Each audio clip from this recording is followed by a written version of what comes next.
Hello बच्चों, स्वागत है एक बार फिर से आपका मेरी साइंस की क्लास में। और हम सब आज फिर से एक नए टॉपिक के साथ हैं। तो आज का हमारा चैप्टर है 3 और हमारे चैप्टर का नाम है पदार्थ की संरचना एवं प्रकृति। जैसा कि आप सब पदार्थ की संरचना के बारे में पहले ही पढ़ चुके हैं, तो आज हम सब पढ़ने वाले हैं पदार्थ की प्रकृति। अब पदार्थ की प्रकृति की अगर हम बात करें तो पदार्थ अम्लीय हो सकता है, क्षारीय हो सकता है, लवणीय हो सकता है। तो ये हम कैसे पता लगाएंगे, ये सब कुछ आप जान पाएंगे आज की इस क्लास में। और उसके साथ ही हम क्लास के बीच में करने वाले हैं एक बहुत सारे एक्सपेरिमेंट। तो मैं आपको लेके चलूंगी अपनी एक छोटी सी प्रयोगशाला में, और साथ ही होगा पाठ के अंत में एक मैसेज ऑफ द डे।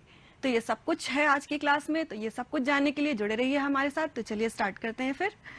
तो सबसे पहले मैं बात करूंगी टेस्ट यानी कि स्वाद की। हम सबका अपना एक टेस्ट होता है। जैसे मुझे मीठा खाना पसंद है, आप सबको किसी को खट्टा खाना पसंद होता है, किसी को कड़वा खाना पसंद होता है। हर इंसान का अपना अपना टेस्ट होता है। लेकिन कभी आपने सोचा, नींबू है, नींबू, संतरा, इमली, दही, सिरका, ये कुछ ऐसे भोज्य पदार्थ है जिनका स्वाद बहुत ज्यादा खट्टा होता है। तो कभी आपने सोचा ये खट्टापन क्यों है, ये खट्टापन कहाँ से आता है? तो आज हम बात करने वाले हैं इसी पर कि पदार्थ खट्टे क्यों होते हैं। तो जैसा कि आप ये देख सकते हैं कि कुछ पदार्थ, जैसे मैंने बात की नींबू का रस, संतरे का रस, सिरका, दही, इमली, कच्चा आम, तो इन सभी में एक विशेष पदार्थ पाया जाता है, एक विशेष यौगिक पाया जाता है जिसे हम कहते हैं अम्ल। अम्ल को हम इंग्लिश में बोलते हैं एसिड। एसिड शब्द बना है लैटिन भाषा के एसियर शब्द से, जैसा कि आप देख सकते हैं, और जिसका अर्थ होता है खट्टा। तो वे पदार्थ जो स्वाद में खट्टे होते हैं, कैसे होते हैं? स्वाद में खट्टे होते हैं, अम्ल कहलाते हैं। तो आपने अम्ल को समझा। अब अम्ल के देखिए दो भाग होते हैं। इसको दो भागों में बांटा गया, लेकिन पहले भागा गया प्रकृति के आधार पर, उसके बाद इसको बांटा गया सांद्रता के आधार पर। देखिए प्रकृति के आधार पर ये कितने तरह के होते हैं? प्राकृतिक और खनिज। प्राकृतिक अम्ल को हम कार्बनिक अम्ल या दुर्बल अम्ल भी कहते हैं। इसी तरह खनिज अम्ल को हम प्रबल अम्ल कहते हैं। तो बात करेंगे पहले हम प्राकृतिक यानी कि कार्बनिक अम्ल की। तो ऐसे अम्ल जो कि भोज्य पदार्थों में पाए जाते हैं उनको हम प्राकृतिक या कार्बनिक अम्ल कहते हैं। लेकिन इनकी प्रकृति बहुत ही क्षीण होती है, इसी कारण ये दुर्बल अम्ल भी कहलाते हैं। क्योंकि इनकी प्रकृति काफी क्षीण होती है, तो इसीलिए इनको हम भोज्य पदार्थों में उपयोग करते हैं। हमारे खानों के, जैसे भी आपने देखा, भोज्य पदार्थों में नींबू है, सिरका है, दही, इमली, तो जो हमारे खाने योग्य पदार्थ होते हैं उनमें ये अम्ल नेचुरली यानी प्राकृतिक रूप से पाए जाते हैं। अब बात आती है प्रबल अम्ल की। तो प्रबल अम्ल में ऐसे अम्ल जो हमारे लिए, त्वचा के लिए हमारी बहुत ही ज्यादा खतरनाक होते हैं। उसको छूने से आपके शरीर पे फफोले पड़ सकते हैं, आपकी त्वचा जल सकती है। तो ऐसे अम्ल क्योंकि बहुत खतरनाक होते हैं छूने पर, इनको हम नाम से ही समझ में आ रहा है, इनको हम इसलिए बोलते हैं प्रबल अम्ल। जैसे कि आपके सल्फ्यूरिक एसिड हुए, नाइट्रिक एसिड हुआ, HCl यानी हाइड्रोजन क्लोराइड, तो ये सारे अम्ल जो होते हैं ये प्रबल अम्ल में आते हैं। इसके बाद हम आते हैं सांद्रता के आधार पर। सांद्रता के आधार पर भी इसको दो भागों में बांटा गया। पहला है आपका तनु। देखिए तनु का मतलब क्या होता है? बहुत ही लिक्विड यानी कि बहुत पतला। ठीक है, तो बहुत लिक्विड होता है यानी कि पतला होता है, इसकी सांद्रता बहुत पतली होती है। कहने का मतलब जिसमें पानी की मात्रा अधिक हो और अम्ल की मात्रा कम हो, तो ऐसे अम्ल को हम बोलते हैं तनु अम्ल। फिर हम आते हैं सांद्र अम्ल। सांद्र का मतलब क्या होता है? गाढ़ा। तो क्योंकि सांद्र का मतलब नाम से ही है गाढ़ा, तो इसमें अम्ल की मात्रा ज्यादा होगी और पानी की मात्रा बहुत कम होती है, तो इसलिए इसको हम क्या बोलते हैं? सांद्र अम्ल।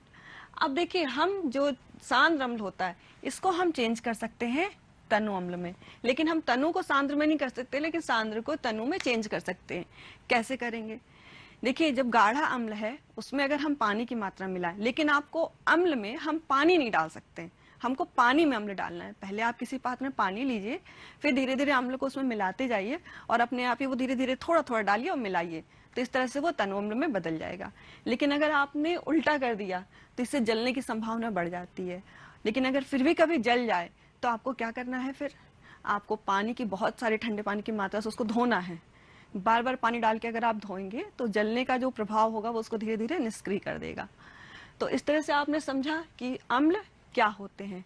अब हम बढ़ते हैं क्षार की ओर। जब अब हमें क्षारक की ओर बढ़ना है तो उससे पहले मैं आपको ले चलती हूँ अपनी छोटी सी प्रयोगशाला में, तो जिसमें आपको मैं दिखाना चाहूंगी तो जिस तरह से आप ये देख रहे हैं मेरे सामने काफी सारी चीजें हैं। तो मैं इसमें पहले ये है खाने का सोडा। तो देखिए जब इसको मैं पानी के साथ थोड़ा सा अपनी उंगलियों पे मैं ले रही हूँ, ठीक है, इस तरह से लीजिए और इसको आपस में ऐसे रब करिए। अब इसको मैंने किया और इसी मैंने दूसरी उंगली से अब मैंने किया, ये देखिए सर्फ रखा है थोड़ा सा और मैंने इसको लगा के रब किया। तो आप देख रहे हैं ये दोनों ही जो हैं, जब मैंने एक बार एक उंगली पे मैंने किया सर्फ और एक उंगली पे मैंने किया खाने का सोडा, तो क्योंकि दोनों में ही एक ही जैसा आ रहा है, दोनों ही चिपचिपे से साबुन जैसे फील हो रहे हैं, तो इसका अर्थ है कि ऐसे पदार्थ जो कि छूने पर कैसा हमको फील होता है, साबुन की तरह चिकने लगते हैं, स्पर्श करने पे चिकने लगते हैं, वे क्षारक या भस्म कहलाते हैं। तो आप देख सकते हैं ऐसे पदार्थ जो स्पर्श करने पर साबुन जैसे लगते हैं, यानी कि हल्के से चिपचिपे लगते हैं, वो क्या कहलाते हैं, चिकनापन लगता है, क्योंकि यही इनकी पहचान होती है। इनको हम बोलते हैं क्षारक या भस्म। इसको इंग्लिश में हम कहते हैं बेस। ठीक है, अब इसके बाद इसी से जुड़ी है अगली परिभाषा। अगली परिभाषा है क्षार की, यानी कि वे क्षारक, जैसे मैंने आपको खाने का सोडा दिखाया, अभी मैं आपको एक चीज करके दिखा रही हूँ कि जब जैसे मैंने खाने का सोडा लिया और इसको मैंने इस तरह से पानी में डाला, अब आप देखेंगे ये पूरी तरह से इसमें घुल जाएगा। जैसा कि आप ये देख सकते हैं, ये मैंने इसको घोला और ये पूरी तरह से देख सकते हैं आप इस लिक्विड में, अब ये बिल्कुल भी नीचे कुछ भी नहीं है और ये लिक्विड में पूरी तरह से इसमें देखिए घुल चुका है। तो यानी कि ऐसे क्षारक पदार्थ, ठीक है, जो पानी में घुल सकते हैं, यानी घुलनशील जो क्षारक हैं, उन्हीं को हम कहते हैं क्षार। तो परिभाषा के रूप में देखिए, जो भस्म या क्षारक जल में अत्यधिक घुलनशील होते हैं वो क्षार या एल्कली कहलाते हैं। यानी इसकी जो मेन क्वालिटी क्या है, जल में घुलनशील होना। ठीक है, अब इसके एग्जाम्पल है sodium hydroxide, KOH potassium hydroxide, ammonium hydroxide, चूने का पानी। तो देखिए अब इसके बाद एक प्रश्न उठता है कि सभी क्षार, ठीक है, ध्यान से सुनिएगा, सभी क्षार भस्म तो होते हैं लेकिन सभी भस्म क्षार नहीं हो सकते। अब ऐसा क्यों है? क्योंकि आप सभी ने देखा कि मैंने जैसे आपको घोल के दिखाया अभी खाने का सोडा, तो यानी जो भी, अभी मैं यहाँ पे क्षारक की जगह पे भस्म शब्द यूज करेंगे ताकि कंफ्यूजन ना हो आपको। तो अगर जो भी भस्म पानी में घुल सकते हैं हम उनको बोलेंगे क्षार। लेकिन ये तो जरूरी नहीं है ना कि सारे ही भस्म, यानी कि सारे ही जितने भी क्षारक हैं वो पानी में घुलनशील हो, यानी जो नहीं घुलनशील होंगे वो आपके क्षार नहीं होंगे। तो इसका मतलब क्या हुआ कि जितने भी आपके क्षार हैं वो पानी में घुलनशील तो अवश्य है। तो यानी कि हर क्षार भस्म तो जरूर है, लेकिन जरूरी नहीं कि हर भस्म क्षार हो, क्योंकि वो जरूरी नहीं कि सारे के सारे भस्म पानी में घुलने वाले ही हो। चलिए अब इसके बाद हम आते हैं पहचान की ओर। कैसे हम पहचानेंगे कि क्या चीज अम्ल है और क्या चीज क्षार है? तो देखिए घरों में क्या होता है कि वो भोज्य पदार्थ होते हैं, खाने वाली चीजें होती हैं, उनको हम दो आधार पे पहचान सकते हैं, खाकर या छूकर। खाने में ये पदार्थ अम्ल खट्टे होते हैं, जैसे नींबू हुआ, सिरका हुआ, दही हुआ। लेकिन जो आपके खाने का सोडा हुआ, इसको अगर आप खाएंगे तो ये कड़वा और कसैला लगेगा। तो ये आपकी पहचान होती है क्षारक की। क्षारक खाने में कड़वे होते हैं और कसैले होते हैं, और इनको अगर आप हाथ से छुएंगे तो ये चिपचिपे से साबुन जैसे फील होंगे आपको। ये तो हुआ भोज्य पदार्थों की बात। लेकिन वो पदार्थ जो हम खा नहीं सकते, उसमें हम कैसे पता लगाएं? हर चीज तो हम नहीं खा सकते ना। तो उसके लिए कुछ हमारे पास ऐसे पदार्थ होते हैं जिनकी सहायता से हम पता लगा सकते हैं कि वो अम्ल है या क्षार। तो देखिए अम्ल क्षारक पदार्थों की पहचान करने के लिए हम विशेष प्रकार के पदार्थों का उपयोग कर सकते हैं, जो क्या कहलाते हैं? सूचक। अब ऐसे पदार्थ हैं जिनकी हेल्प से हम पता लगा सकते हैं कि कोई पदार्थ अम्लीय है या क्षारीय। ये भी दो तरह के होते हैं, प्राकृतिक और प्रयोगशाला में प्रयोग हेतु। तो देखिए प्राकृतिक में आप क्या आते हैं? लिटमस पेपर, हल्दी, गुड़हल की पंखुड़ियां। लिटमस का पेपर आपको लाइकेन से प्राप्त होता है, ये भी नेचुरली होता है और हरी और नीले रंग की पट्टियों में ये यूज किया जाता है। लिटमस पेपर जब आप एसिड में डालेंगे तो ये नीला लिटमस लाल हो जाएगा, और जब आप क्षारक में डालेंगे, क्षारक विलयन में, तो ये क्या होगा? आपका लाल से नीला हो जाएगा। इसी तरह से हल्दी, जो मैं भी आपको करके दिखाने वाली हूँ, ये जब इसके पास अगर आप एक अम्लीय विलयन डालते हैं तो कोई प्रभाव नहीं पड़ता, वो पीला ही रहता है। लेकिन अगर आप क्षारीय विलयन में इसको डालेंगे, इसके प्रभाव से वो हल्का सा रेडिश ऑरेंज हो जाएगा। और बात करते हैं गुड़हल की पंखुड़ियों की। तो गुड़हल की पंखुड़ियां आप बच्चे ये सब घर में भी कर सकते हैं। हल्दी और गुड़हल की पंखुड़ियों को लीजिए और उसके रस से कागज पे कलर कर दीजिए, फिर उसको आप यूज करिए। तो गुड़हल की पंखुड़ियां क्या करती हैं कि अम्ल के संपर्क में आते ही ये उसको क्या करती हैं, गाढ़े गुलाबी में चेंज कर देती हैं कागज को। और अगर इसके संपर्क में कोई क्षारीय विलयन आता है तो ये उसको हरे रंग में चेंज कर देती हैं।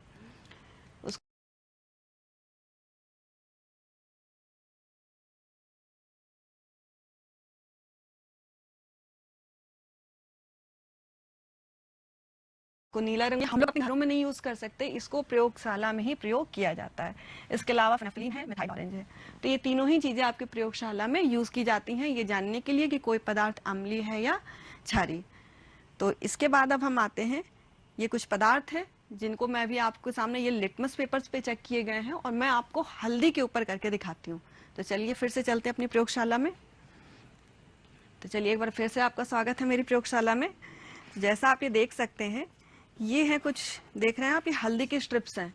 ये देखिए, जैसे मैंने अभी आपको बताया था सूचक के रूप में हम हल्दी का प्रयोग करते हैं, मैंने हल्दी को इसमें कुछ स्ट्रिप्स में लगाया है और इस पर मैं आपको कुछ अलग अलग प्रयोग करके दिखाने वाली हूँ। तो बस आपको भी यही करना है, इस एक्टिविटी को घर में करना है और आपसे सीखना है आपको साथ में। और एक बहुत ही मज़ेदार एक्टिविटी है। देखिए, जैसे सबसे पहले ये है विनेगर यानी कि सिरका। अब आपको दिख रहा होगा, मैंने इस पट्टी पे इसको लगाया तो देखिए इसका कलर कैसा आ रहा है, पीला, कोई भी चेंज नहीं हुआ। इसका मतलब क्या है, ये एसिड। इसके बाद ये है नींबू का रस। देखिए इसको मैंने लगाया तो देखिए ये भी पट्टी कैसी है आपकी, पीली, यानी येलो है, यानी ये भी एसिड है। लेकिन इसके बाद देखिए ये अब आता है आपका, ये इसमें देख लेते हैं हम लोग, ये है टमाटर का रस। टमाटर का रस हम लगाते हैं, देखते हैं क्या होता है। देखिए ये फिर से पीला है, इसका मतलब ये अम्लीय है। अब हम बात करेंगे, देखिए कुछ ये क्षारीय हम लेते हैं, जैसे कि मैंने ये लिया, ये क्या है, सर्फ है। ठीक है, सर्फ को क्योंकि बहुत सूखा है थोड़ा सा हम पानी डाल लेते हैं इसके ऊपर। देखिए इसको डाल के मैं यूज़ करती हूँ। सर्फ डालने पे क्या होगा, ये आप देख सकते हैं, ये एक अलग ही देखिए काफ़ी अच्छा सा रेडिश ऑरेंज कलर आ गया। इसका मतलब इसकी प्रकृति कैसी है, क्षारीय है। देख सकते हैं, आपको ये पट्टी दिख रही होगी, मैं दिखा देती हूँ। देखिए इसका कलर कैसा आया और इसका कलर कैसा आया, इसका मतलब ये अम्लीय है और ये क्षारीय है। इसी तरह से अगर हम बात करें, ये साबुन है, इसको जरा चेक कर लेते हैं हम एक बार। तो इसको लगाने पे देखिए कौन सा कलर आता है, हमको पता चल जाएगा कलर के आधार पे कि ये अम्लीय है या क्षारीय। देखिए इसको लगाने के बाद ये कौन सा कलर इसमें आ रहा है, इसमें भी एक ये रेडिश ऑरेंज जैसा कलर आया। इसका मतलब इसकी प्रकृति भी कैसी है, ये क्षारीय है। इस तरह से दिख रहा है आपको। तो इस तरह से अगर हम बात करें, दोनों में आप डिफरेंस क्लियरली पता कर सकते हैं कि जो ऑरेंजिस रेड है ये क्षारीय प्रकृति है और जो येलोइश है वो अम्लीय प्रकृति का है। तो इस तरह से बच्चों आपने इस एक्टिविटी के थ्रू जाना कि किसी पदार्थ की प्रकृति को हम घर में ही पता कर सकते हैं कि वो अम्लीय है या क्षारीय। अब हम बात करते हैं, सामने देखिए लिटमस पेपर की। अगर लिटमस पेपर पे हम इन पदार्थों को चेक करें, क्योंकि लिटमस पेपर में क्या होता है कि जो आपका अम्ल होता है, ठीक है, लाल लिटमस पेपर आप क्षार में डालोगे तो वो लाल लिटमस नीला हो जाएगा, और अगर अम्ल में आप नीला लिटमस डालेंगे तो उसका कलर कैसा हो जाएगा, लाल हो जाएगा। तो देखिए टमाटर का रस है, क्योंकि ये अम्लीय होता है तो इसमें आपका नीला लिटमस लाल हो जाएगा। इस तरह से संतरा या नींबू का रस आप लेंगे तो इसमें भी नीला लिटमस लाल हो जाएगा, इसका मतलब इसकी प्रकृति है अम्लीय। खाने का सोडा हम लेंगे तो इसमें लाल लिटमस पेपर नीला हो जाता है, मतलब इसकी प्रकृति क्षारीय है।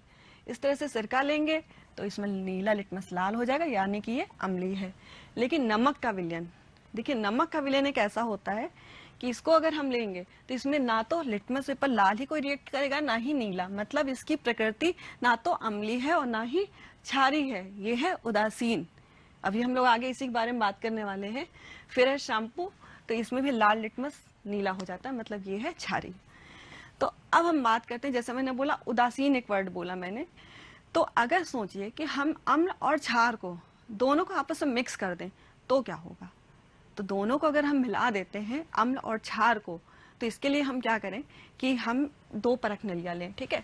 एक ये परख नली ली मैंने और इसमें मैंने लिया HCl, ठीक है, यानी कि हाइड्रोजन क्लोराइड, और इसके साथ मैंने एक दूसरी मैंने ये ले ली परख नली जिसमें मैंने लिया सोडियम हाइड्रोक्साइड यानी NaOH।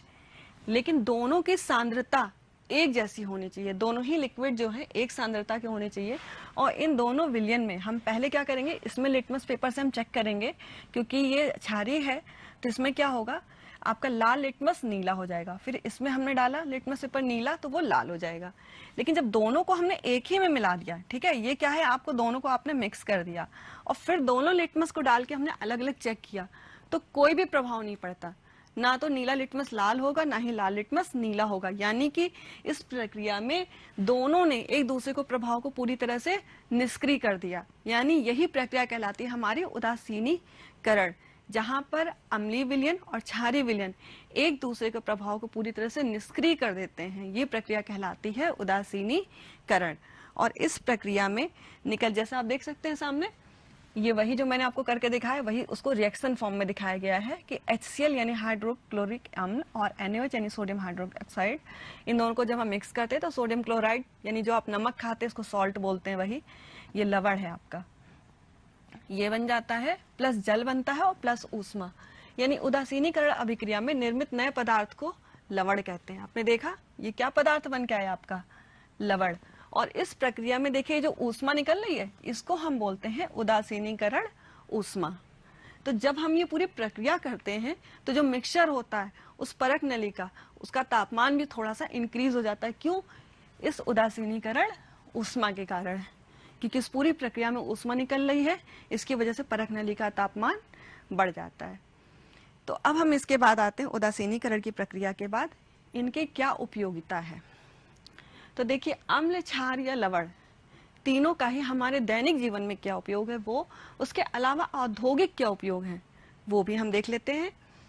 तो चलिए सबसे पहले हम बात करते हैं सल्फ्यूरिक अम्ल की। तो देखिए सल्फ्यूरिक अम्ल को, जिसे कि हम कहते हैं गंधक का अम्ल, ठीक है, सल्फ्यूरिक अम्ल को हम क्या कहते हैं, गंधक का अम्ल। तो गंधक का अम्ल जो होता है इसका हम घरेलू उपयोग तो कुछ भी नहीं होता है, लेकिन औद्योगिक उपयोग इसका क्या होता है, उर्वरक बनाने में, बैटरी बनाने में, रंग, कागज, कपड़े उद्योग में। इसके अलावा नाइट्रिक अम्ल, जिसको हम क्या कहते हैं, शोरे का अम्ल, इसका घरेलू कोई उपयोग नहीं है, औद्योगिक स्तर पर पटाखे, सोना चांदी इसको शुद्ध करने में और अम्ल राज बनाने में भी किया जाता है। फिर है हाइड्रोक्लोरिक अम्ल, जिसे हम कहते हैं नमक का अम्ल। इसको अब तो कोई नहीं यूज करता, पहले ये सब बहुत होता था, टॉयलेट की सफाई में यूज किया जाता था। जो मार्केट में बोलते हैं ना, जो सीधा अगर आप जाओ एसिड लेने तो आपको मार्केट में यही अम्ल देते हैं, जो सबसे सिंपल बोल सकते हैं, सबसे दुर्बल क्वालिटी का होता है। इसके बाद इसको क्लोरीन और नमक के शोधन में भी यूज करते हैं। इसके बाद हम आते हैं एसिटिक अम्ल, जो आप सभी को पता होगा, इसको हम सिरका बोलते हैं। इसका उपयोग होता है घरों में अचार बनाने में, दवा बनाने में, उसके अलावा फोटो फिल्म और सफेदा बनाने में इसका उपयोग किया जाता है। इसके बाद सोडियम हाइड्रोक्साइड है, इसको हम कास्टिक सोडा कहते हैं। आप सभी को पता होगा सोडा भी कई तरह का होता है। तो जैसे इसका उपयोग होता है घरेलू कामों में, बर्तनों की सफाई में, औद्योगिक स्तर पे साबुन निर्माण में इसका उपयोग किया जाता है। इसके बाद हम बताएंगे कैल्शियम ऑक्साइड। कैल्शियम ऑक्साइड आपने देखा भी होगा, बड़े बड़े चूना पत्थर, इसका उपयोग होता है घरों में पुताई करने में, जो अब बहुत कम हो गया है। इसका उपयोग होता है अमोनिया निर्माण और आयरन के निष्कर्षण में।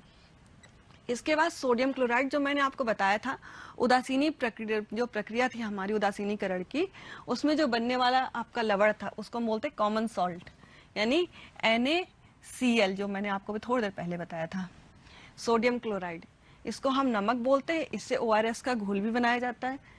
और इसके अलावा औद्योगिक उपयोग में साबुन उपयोग क्लोरीन के निर्माण में। फिर आता है सोडियम कार्बोनेट। जैसे आपको मैंने बोला ना सोडा, ये धावन सोडा, नीचे वाला देखिए सोडियम बाइकार्बोनेट है, खाने का सोडा। तो धावन सोडा है, इसका उपयोग होता है कपड़ों की धुलाई में, कांच का निर्माण, जल कठोरता को दूर करने में। फिर आता है खाने का सोडा। खाने का सोडा जिसे हम बेकिंग पाउडर के नाम से भी जानते हैं, और इसका उपयोग बेकरी में होता है सबसे ज्यादा। इसकी सहायता से केक है, बिस्किट है, आजकल तो मैक्सिमम जितना भी बेकिंग का जो आइटम होता है सब में ये डाला जाता है। इसके अलावा सोडियम कार्बोनेट तथा पाचक पदार्थों के निर्माण में, जैसे आप इनो वगैरह जो मिलता है मार्केट में, उस सब में यही पड़ा होता है, जिससे कि आपके अगर आपको एसिडिटी की प्रॉब्लम होती है तो उससे आपको निजात मिल सके। तो इस तरह से बच्चों आपने देखा कि ये है घरेलू उपयोग और ये है औद्योगिक उपयोग। इसके बाद जैसे मैंने आपको बताया आज कि सूचक क्या होते हैं और क्या इसके उपयोग होते हैं, सारी चीज़ें। देखिए सूचक में अगर हम बात करें कि गुड़हल की मैंने आपको बताया, तो आपको खुद से ये सब चीज़ें करनी है। हल्दी है, ये आपको खुद से करना है। मैंने आपको कुछ गिने चुने पदार्थ बताए, लेकिन अब आपको क्या करना है कि खुद से करना है सारी चीज़ें, ठीक है। अब इसमें एक वर्ड आया था अम्लराज। अब हम इस वर्ड के बारे में आगे बात करने वाले हैं कि अम्लराज क्या है, ठीक है बच्चों। तो क्योंकि अम्लराज क्या है इसके बारे में हमें देखना है, तो देखिए अम्लराज होता है HCl, एक मिनट के, HNO3 3HCl, ये वो होता है अम्लराज का फॉर्मूला, ठीक है बच्चों। इसको हम बोलते हैं अम्लराज, ठीक है। अम्लराज को हम किंग्स वाटर भी कहते हैं।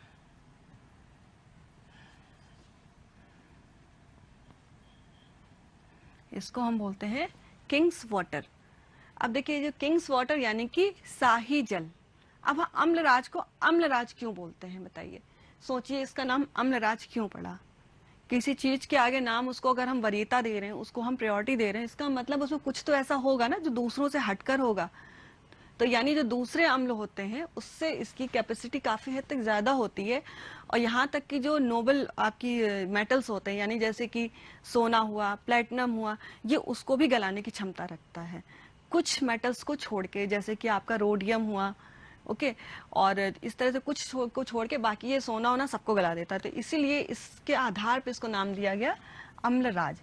इसके अलावा इसको अल्केमिस्ट भी बोलते हैं, इसको दूसरा नाम है इसका, क्योंकि धातु गलाने की क्षमता रखता है, तो इसीलिए इसको हम अल केमिस्ट भी कहते हैं। तो इस तरह से ये इसके उपयोग हैं। इसका उपयोग धातु को गलाने में करते हैं और धातुओं के शोधन में करते हैं। इसके अलावा और भी बहुत सारे इसके उपयोग होते हैं। तो देखिए इसका जो फॉर्मूला है वो HNO3 3HCl यानी कि नाइट्रिक हाइड्रोजन क्लोराइड, ठीक है।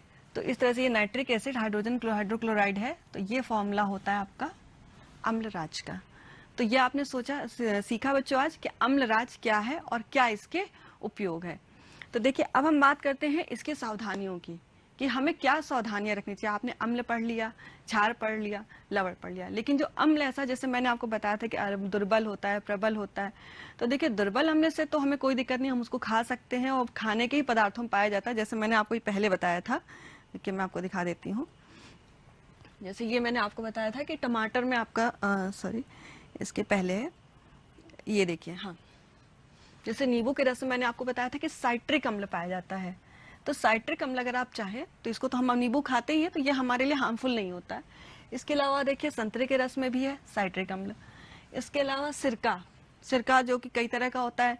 एप्पल विनेगर आपने सुना होगा, जामुन का भी होता है, गन्ने का होता है, और कई तरह का आजकल तो सिंथेटिक भी बाजार में मौजूद है। तो ये अलग अलग तरह के हमारे पास अम्ल होते हैं जिनको हम खा सकते हैं। फिर यह है दही। अब दही जो है वो किससे बनता है, दूध से। तो इसमें कौन सा अम्ल होता है हमारा, लैक्टिक अम्ल। अब आपको पता भी होगा दही में, दही पता आप सभी के लिए कितना फायदेमंद होता है दही। तो दही में कौन सा पाया जाने वाला अम्ल है, ये आपको याद रखना चाहिए कि इसमें सबसे इंपॉर्टेंट है ये पाया जाने वाला अम्ल लैक्टिक अम्ल। फिर बारी आती है इमली और कच्चा आम। क्योंकि आम आप सभी को पता है कि पके आम की बात नहीं हो रही है यहाँ पर, क्योंकि जब आम पक जाएगा तो उसका स्वाद खट्टा नहीं रह जाएगा। और हम यहाँ बात किसी करें खट्टेपन की, तो देखिए जब बात खट्टेपन की है तो ये खट्टापन ही हम लेके चल रहे हैं, तो इसमें होता है ये टार्टेरिक अम्ल। तो यहाँ ये कच्चा आम, ये वर्ड इंपॉर्टेंट है कच्चा, क्योंकि आम पक जाएगा तो वहां पे ये क्वालिटी नहीं रह जाएगी। तो इसलिए ये तो हो गया दुर्बल अम्ल। लेकिन जब प्रबल अम्ल, जैसे आजकल आप बच्चों देख रहे होंगे एसिड की काफी घटनाएं हो रही हैं, लड़कियों पे एसिड फेंक दिया जाता है, तो ये प्रबल अम्ल का वहां पर उपयोग किया जाता है, जो कि बहुत ही गलत है। तो आप सबको भी ये चीज पढ़नी है और साथ में सीखनी भी है कि चीजों का सदुपयोग किया जाए, दुरुपयोग नहीं। देखिए प्रबल अम्ल आपने देखा, तो इसको हम अगर यूज कर रहे हैं तो इसको बहुत ज्यादा सावधानी बरतने की जरूरत है, क्योंकि इससे छींटे जहां भी पड़ते हैं वहां पे जल जाता है, वहां बर्निंग होने लगती है। तो ये आपको बहुत ज्यादा समझने की जरूरत है कि अगर जल जाता है तो इमीडिएटली, किसी को भी अगर जलता है तो आपको वहां पानी डाल देना है। तो ज्यादा से ज्यादा बार बार पानी डालेंगे तो उसका धीरे धीरे वो प्रभाव खत्म हो जाएगा, उसको आराम मिल जाएगा। तो बच्चों इस तरह से आज हम सबने मिलकर पढ़ा कि अम्ल क्या होता है, क्षार क्या होता है, लवण क्या होता है, हम कैसे खुद पहचान सकते हैं। मैंने आपको अच्छी एक्टिविटी भी करके दिखाई, आप खुद भी करिए, कि किस तरह से हम घरों में पहचान सकते हैं कि अम्ल क्षार लवण क्या है। फिर इसके अलावा इसके हम दोनों को रिएक्ट करा दें, अम्ल और क्षार को, तो क्या होता है, तो उदासीनीकरण की प्रक्रिया होती है, बनते हैं हमारे लवण, जो कि हम खाते हैं घरों में, खाने वाला नमक हमारा। इसके बाद बारी आई हमारी उपयोगिता की। हमने ये भी जाना कि हमारे घरों में क्या क्या उपयोग हो सकते हैं और हम औद्योगिक स्तर पे कैसे इसका उपयोग करते हैं।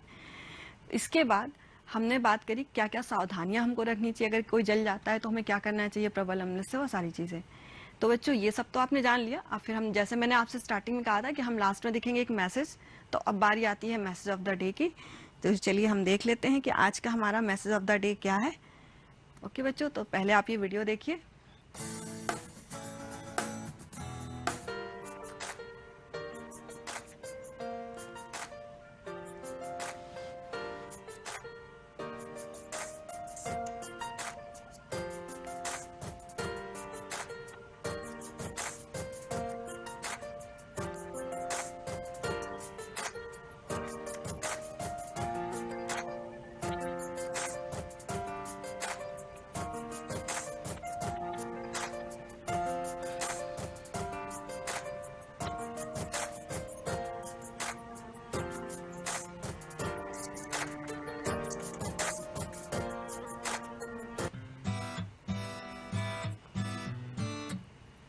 तो बच्चों जैसा आपने इस वीडियो में देखा कि एक बच्ची है और वो अपने घर पे अपने फादर से बहुत गंदे से पेरेंट्स से बात कर रही है, उनको तुम कह के बात कर रही है।